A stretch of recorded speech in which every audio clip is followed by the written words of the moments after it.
Hello everybody, this is me, the Hub Critic, back again over this time. This time here I am with a new series I'm going to do, which is my NBA weekly recap. So basically the aim of this series is, unlike some of my previous series, it's going to be on a weekly basis, you know, nice scheduled like that.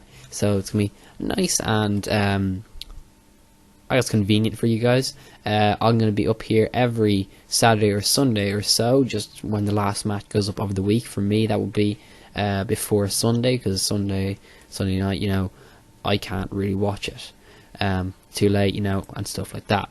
So there is a match on tomorrow night, but unfortunately I won't be able to watch it because it's late, time zone, deal with it.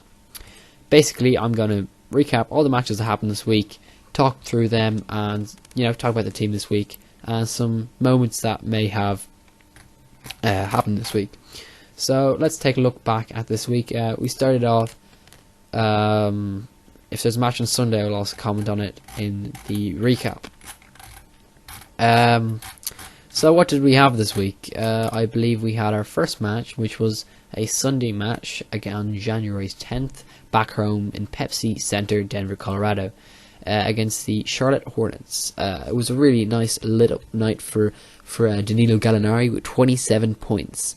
He was brilliant. We had Nikola Jokic and 9 assists, and Will Barton with 8 rebounds.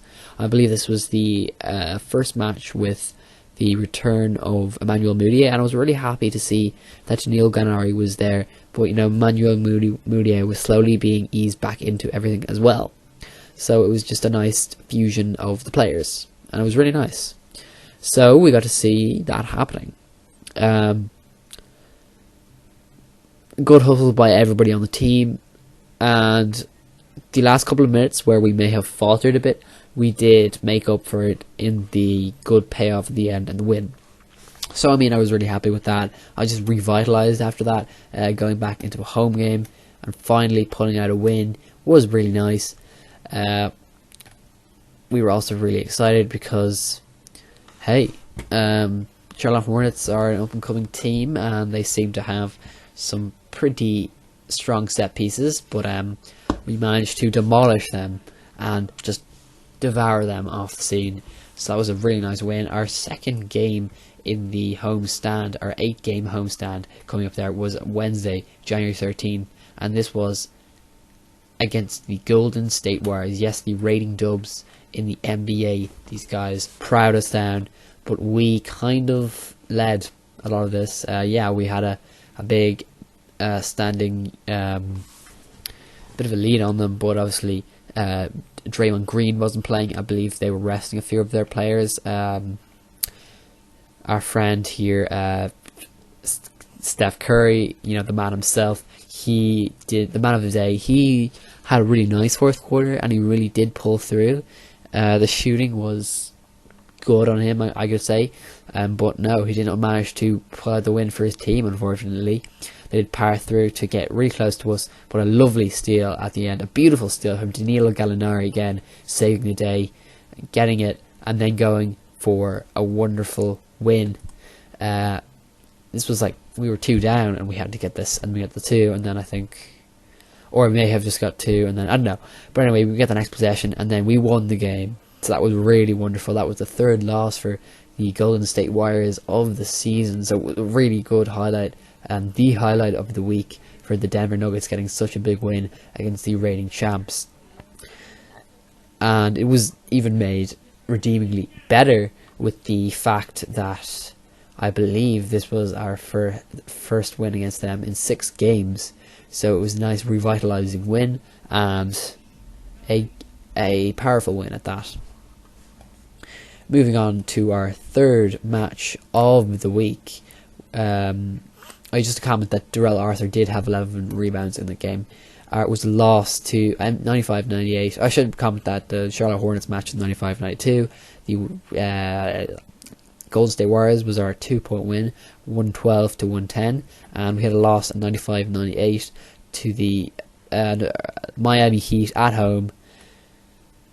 It was an unfortunate loss. Darrell Arthur just really lighting it up there, 18 points, I believe, and a lot of rebounds. Nikola Jokic with 5 assists, and Darrell Arthur with 8 rebounds. So yeah, Danilo Gallinari not as quite lit up as possible, but Emmanuel Moody a really strong night. It was a very balanced night. We completely dominated the first half really nicely, like 61 points. I mean, this was amazing. It was 30 points per half. We just dominated them. We're bringing them down to 18 points deficit for the Miami Heat. As you can see from the picture, you know, Emmanuel Moody ruled. Where we're having problems in the first half, he just came out, you know, he hit 2 3-points in a row. We had hit 5 for 5 3-points, which is unheard of for our team, you know, so for such kind of a weak and a 3-point team that we kind of have been doing recently, just to light it up at that caliber was just a wondrous mark of luck and a sign of things to come for us, really. So as we ploughed through the game, we saw just some outlying signs of a bit of, you know, faltering and almost a bit of, you know, cracking in that, so to say, china that was nicely placed all over the kitchen. I mean, seriously, we were faltering a little, and just things were getting a bit rocky in the Rocky Mountains, no pun intended. But honestly, yeah, the loss there was just uncalled for. I really was disappointed in the loss. I mean, I was really excited to watch this match. I just pumped up because, like, you know, watching it again on a replay and not knowing the results is always a good thing. So I was just pumped up. You know, I watched the first half that morning, walked back in. As the time was clicking away, I saw our lead diminishing away, and soon it was the fourth, 6 minutes to go. They were up by 2. I was just like, how are we going to pull this out? I think they ploughed up to a 7-point lead. We pulled back. We were down by 2. We had possession. We could have gone for the easy 2. I mean, pull up Darrell Arthur for a mid-ranger.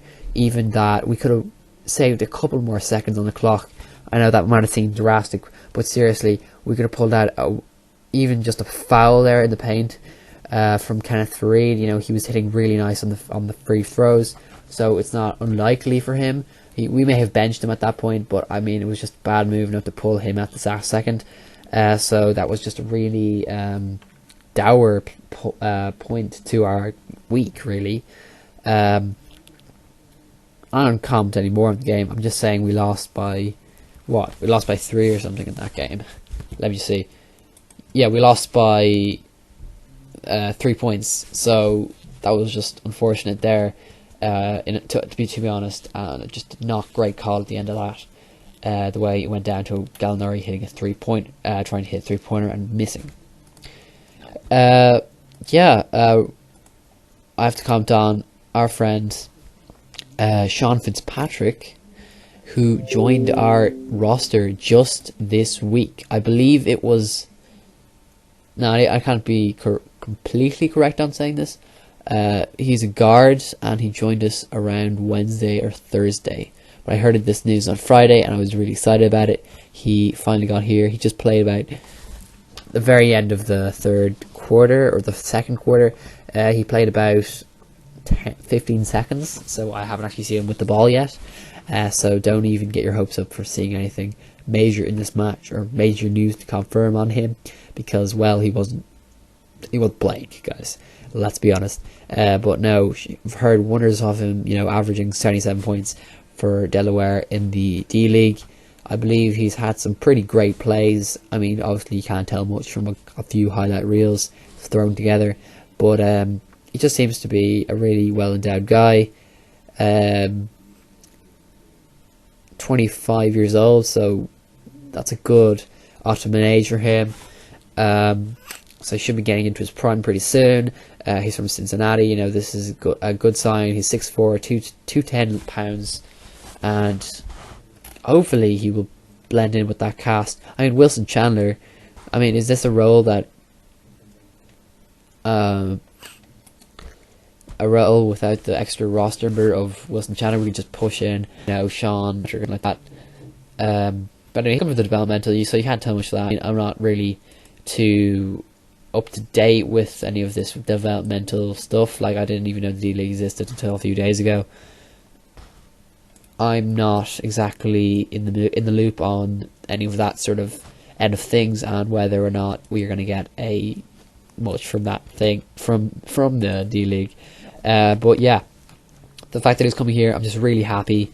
I'm kind of, I'm happy for him, really, more than I don't know what he's going to do for the roster at all. But I'm hopeful, as I always am. You gotta be a hopeful fan. You gotta, I guess, pull up your socks, look straight ahead, and just hope for the best. Really look up and look forward. That's my quote. That's my motto. And as they say, elevate Denver. I always look for the new day. So thank you guys for watching. This has been me. I just like to assess this week.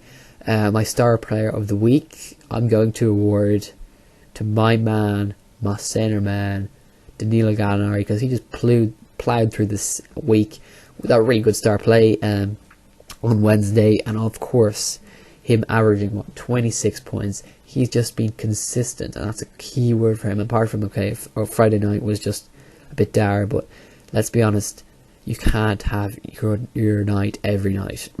If we get 2 out of 3 nights, 2 out of 3 wins per week or something like that, I mean, you're looking at a positive win streak. So we could be playing back into the playoffs pretty soon, guys.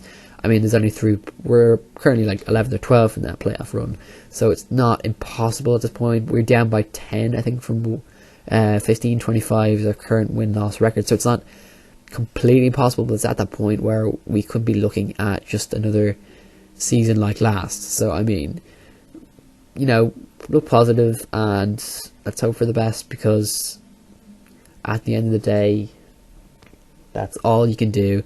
And just me sitting here just talking about it, complaining about it, is not the right way to approach this. So I'm just going to say, guys, I'm over the best, and that's all you can say. Thank you guys for watching. Make sure to subscribe, comment below, and as always, favorite, share, and subscribe if you haven't already. Stay cool. Don't act like a fool, brothers. See you on the flip side.